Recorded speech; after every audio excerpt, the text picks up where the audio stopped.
வணக்கம்.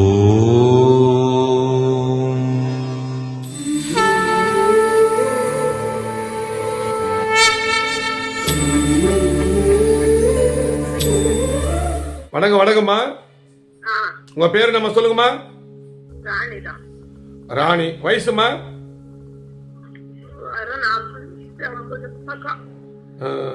ராணி. அதாவது நான் கேட்டுக்கமா, நான் சொல்ல கேளுமா. உங்களுக்கு வந்து சுவாதி நட்சத்திரம், துலா ராசிமா. நீங்க உங்க வாழ்க்கையில வந்து பாதி நாள் கூட சரியா வாழல. கணவன் வந்து குடிகாரன், மன நிம்மதி போயிடுச்சு. உன் மன வாழ்க்கை நிம்மதி இல்லாம போயிடுச்சு. உனக்கு 3 குழந்தை, 2 குழந்தைக்கும் மன வாழ்க்கை தடைப்படுது. ஒரு பொண்ணு கல்யாணம் அவன் ஆம்பியா விட்டு போயிட்டான். அது 2 குழந்தையும் இருக்கும். நான் சொல்றத உண்மையா பொய்யாமா? சொத்து பிரச்சனை தீரணும், சொத்து அனுபவிக்க முடியல, குடும்பம் ஒத்துமையா இருக்கணும், கையில பணம் வரணும். இப்ப அனாத மாதிரி இருக்கீங்க. ஒரு கணவன் குடிகார கணவன் சரியில்லை, ஒரு குடும்ப வாழ்க்கை எப்படின்னு சொல்லிட்டு நிறைய பேர் உணரணும். அந்த மாதிரி கணவன் சரியில்லை, குடும்ப வாழ்க்கை நிம்மதி இல்லாம அவஸ்தப்படுறீங்க. வாங்கின குடும்பம் வட்டி கட்ட முடியல. ஒரு பொண்ணு கல்யாணம் பண்ணி வீட்டோட வந்துச்சு. அதாவது உங்க பையனுக்கு 2 மருமக ஓடும் இல்லையா? உங்க பையனுக்கு மனவாக்கி தடைபட்டுக்கிட்டே போகுது. பாக்குற பொண்ணு எல்லாம் கல்யாணம் ஆயிடுது. உங்க பையனுக்கு பாக்குற பொண்ணு எல்லாம் உங்க பையனுக்கு மட்டும் மனவாக்கி தடைபட்டுக்கிட்டே வருது. வயசு ஆகிட்டே வருது. பொண்ணு வயிற்றுல பேரம் பேத்தி பாத்துட்டீங்க. புள்ள வயிற்றுல பாக்கணும். புள்ள வயிற்றுல பாக்கணுமா இல்லையா? ஆமா, நீ சொல்லி நான் சொல்றேன். எந்த ஊர்ல இருக்கீங்க நீங்க? தருமபுரி. ஆமா, 1ஆம் தேதி தருமபுரி டிஎன்சி லாட்ஜ்.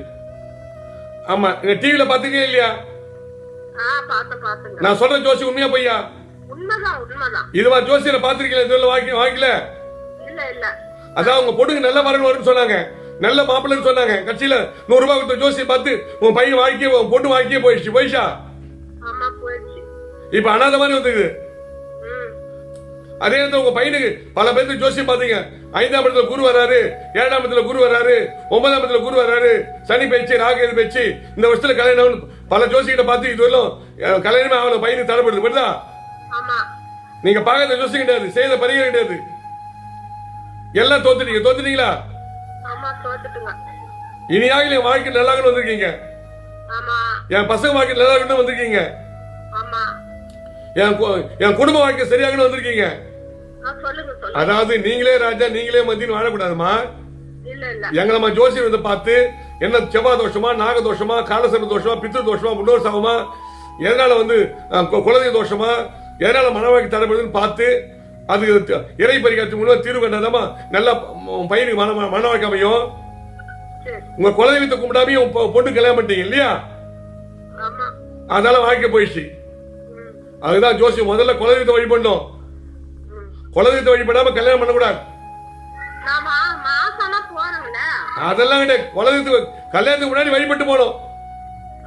ஆமா, இனிமேலாவது உன் பையனுக்கு கல்யாணத்துக்கு முன்னாடி நான் ஜோசியம் பார்த்து பரிகாரம் பண்ணி தரேன். முதல்ல குலதெய்வத்தை வழிபடணும். குலதெய்வத்தை வழிபட்டு பொங்கல் வச்சு அவருக்கு என்ன அபிஷேகம் பண்ணி அப்புறமா தான் நீ கல்யாணம் பண்ணணும். பொண்ணுக்கு பண்ண மாதிரி பண்றாதீங்க. ஓகே, அதுக்கு எதை செயல்படுங்க. நல்ல வாழ்க்கை பையனுக்கு நீ பட்ட கஷ்டம் புள்ள பண்ண மாதிரி நல்ல எதிர்காலம் அமைகிற மாதிரி பண்ணி தர போதுமா?